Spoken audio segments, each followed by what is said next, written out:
And then he turns right, and standing there is Amal, who is Bin Laden's wife, short little frame woman, and Bin Laden, who is 6'5" or whatever he was. He says within a second he recognized it was him, put 2 in his forehead and 1 in his head again when he was on the ground.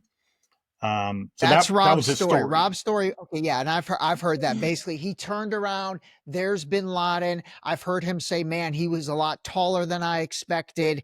And then, yeah, I put 2 in his forehead. He fell, and then I put 1 in his head again. And then what did he shoot Amal? Correct. What was the deal with Amal, the wife? So we asked that question, and he said, well, she was shot in the leg. And I'm like, so she was shot while she was standing there? Like, she was physically already wounded when she was standing in front of her husband? Yes. I'm like, with a 5.56 round to her leg, she's standing stoically in front of her husband? Yes. I said, who shot her? He goes, I didn't shoot her.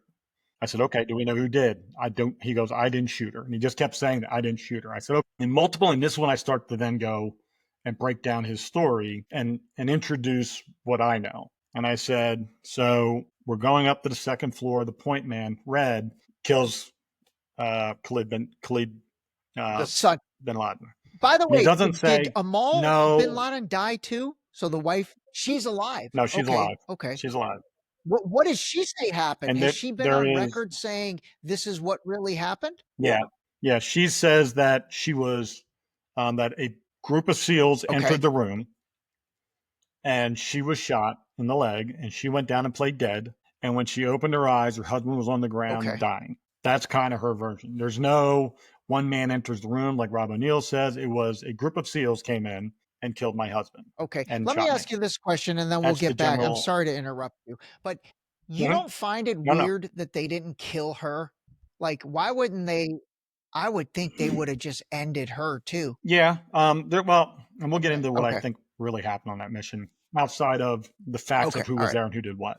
So in Rob's version, and when I started to break down what he said, I said, so Red goes up to the second floor, kills Khalid, and then he moves up to the third floor. And I said, you've said in many interviews in the past that the point man shot rounds up to the third floor. And I said, when Red shot those rounds, what happened to those rounds? He goes, I'm not saying it was Red or any other name. I'm not identifying anybody. I said, well, I don't need you to. I know his name. I know what he did.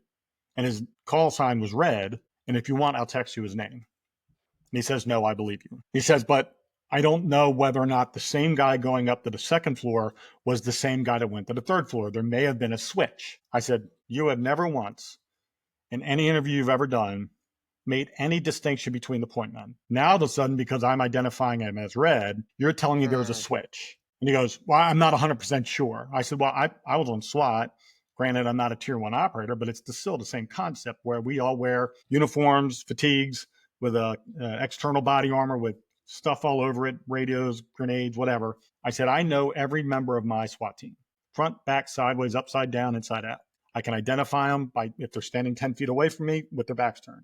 I said, you're SEAL Team 6. You train together all the time. You're telling me you didn't know who your point man was. He's like, I'm just saying I think there might have been a switch. So that's sort of his deflection away from acknowledging that Red was the point man going up to the second floor and trying to change the fact that Red was also the person that went up into the third. So I said, well, okay, so then you and Red go up to the third floor. He supposedly dives on a couple women to save everybody's lives, and you turn the corner and kill Bin Laden. Yes. I said, how did Amal get shot? Yeah. I didn't shoot her. I said, okay, so what happened to the rounds that Red shot up, the 2 rounds that Red shot up the stairs? Who were they at and where did they go? I said, is he a bad shot? I said, because based on what you just said, he was a skilled I can't imagine any of these guys are bad shots.